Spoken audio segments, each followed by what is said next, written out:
qui reçoit ce soir un confrère. Et quel confrère? Une référence dans la profession, un amoureux fou de la ville de Rennes, Yvon Lechevestrier, qui sort ces jours-ci un livre intitulé « Il est libre max, 40 ans d'histoire des radios à Rennes ». Thibaut. Emblématique journaliste rennais, Yvon Lechevestrier. Alors Vincent, pour tout raconter, vous m'avez dit Thibaut, est-ce que tu peux faire l'interview? Car j'apparais dans le bouquin et je connais très bien Yvon, donc ça me gêne, ça peut faire bizarre. Je le connais trop bien. Alors en effet, je confirme, vous vous connaissez depuis très longtemps, regardez. Et puis, le lendemain matin, entre 7h et 8h, il y aura une petite rétrospective de ce qui s'est dit dans la soirée avec les moments chocs, les déclarations chocs. Une émission un peu spéciale entre 7h et 8h dès le lundi matin. Au revoir et merci.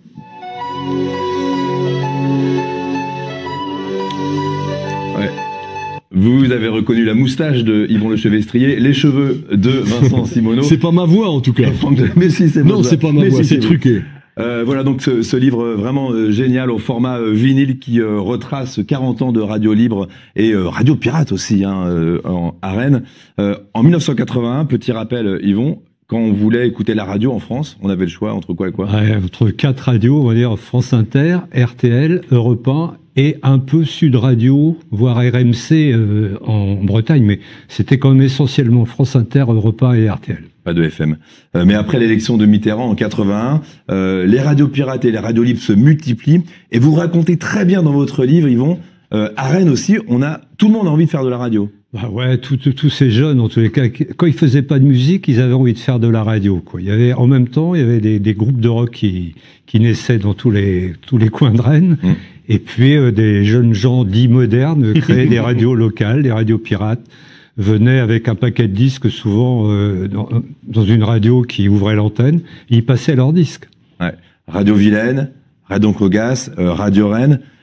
Mais tout ça, c'était assez fragile, en fait. Vous le racontez très bien dans le livre. Ouais, et puis il y en a une qui est arrivée à peu près dès le début, puisqu'elle s'est ouverte le 14 juillet 1981. C'est Fréquencile. Ouais. Et c'est vraiment la radio qui a révolutionné un petit peu le paysage radiophonique à Rennes. On va y revenir. Ces radios, elles naissent où? Dans des cafés, par exemple? Oui, Radio Rennes, ça naît dans l'arrière-salle du Rennes Like, qui est un café à l'époque rue Saint-Hélier, en face le collège et l'église, d'ailleurs, Saint-Hélier. Et Gaby Aubert dit à ses copains de bistrot, plutôt que de discuter autour du bar, on va aller s'installer au fond, on va ouvrir des micros, puis il y a un type qui arrive avec un émetteur, et voilà, ça démarre comme ça. Gaby Aubert, donc figure qui est toujours en place à Radio Rennes, créateur de Radio Rennes, et un peu le fil rouge de ce livre. Regardez-le, on va le retrouver dans un reportage diffusé en 1989 qui faisait le point sur le paysage de la FM rennaise. Regardez. Depuis 81, le PRR, le paysage de la radio rennaise, a sérieusement évolué. Des associatives, Radio Vilaine, Congas, RBS, Rennes FM, Canal 102 n'ont pas survécu à la bataille des ondes. Il n'en reste donc plus que 2, Radio Rennes et Radio Alpha. Et à quel prix? Radio Rennes vit grâce au mécénat, on lui prête des locaux en plein centre et grâce aux subventions. Radio Alpha reste, elle, très confidentielle. La radio chrétienne survit, elle aussi, grâce aux subventions. Radio Alpha espère, pour 88, diffuser en direct la messe dominicale. Bien sûr, c'est celle de Baudelaire. Ah, Baudelaire.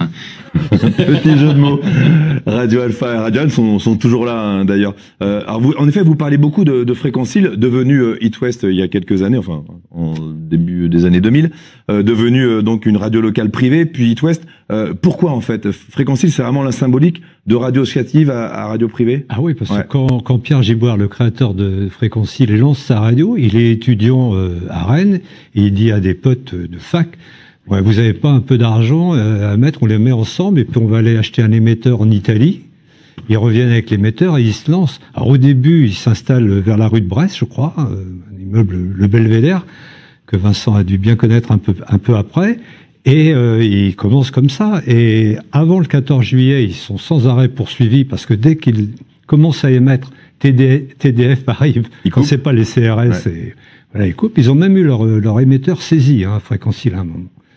Et le 13 juillet, ils décident d'ouvrir l'antenne, là, pour de bon, avec Il est libre max, une chanson d'Hervé Christiani, qui était un tube de ces années-là. Et que vous avez choisi un peu en sous-titre de ce livre, Il est libre max. En plus, c'est une chanson, je trouve, qui symbolise bien ce côté un peu léger, un peu pop aussi des années 80.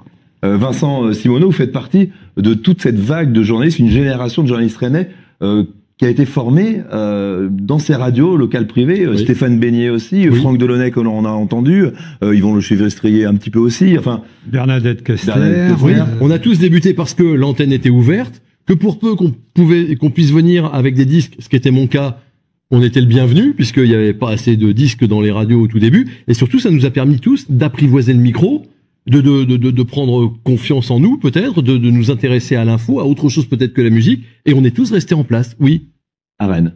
Ben, à Rennes pour certains, Ouais. qui sont immobiles, et pour d'autres bien ailleurs. Alors ce livre, il est libre Max, c'est aussi un prétexte pour rencontrer les acteurs de la mutation de cette ville qui se décoincent. Vous parlez des trans, le disquaire Rennes Musique également très important, et puis les musiciens, Dao, Obispo, qui passent dans ces studios aussi. Bah ouais, c'est aussi l'époque où eux démarrent. Dao est venu certainement à Fréquencile avant même qu'il ne sorte son premier album. Mm. Vous parliez des acteurs rennais de l'époque. Il y en a un aussi qui a un lien vraiment étroit avec cet album, c'est Benoît de Belloir, qui était lui sur une radio dite Radio Congas à l'époque, et qui a eu la gentillesse de me faire la pochette de cet album. Et c'est très réussi. Oui, on a et- fini, Oui, non, on a fini. On rend hommage effectivement à Benoît, qui a joué aussi dans L'Ombre Jaune, groupe de rock qui est devenu après Niagara, c'est dire si ce personnage est un personnage central de la vie rennaise. Il est libre Max, donc 40 ans de radio libre à Rennes, et il y a toujours Radio Rennes en 2021, il y a toujours Radio Alpha, Canal B est arrivé sur Rennes en 2006, ou encore Célèbre, la radio est une Nantes. Finalement, le paysage, 40 ans après, est assez stable. Merci beaucoup, Yvan Le Merci à vous. Chevrestrier. Le Ça livre, on le sort trouve ces où jours-ci. ces jours-ci? Il sera en librairie à partir de vendredi. Très bien. C'est une très bonne idée de cadeau de Noël. Déjà, il faut prévoir Noël. Mais même, on peut se faire plaisir immédiatement en achetant Il est libre Max. On passe au...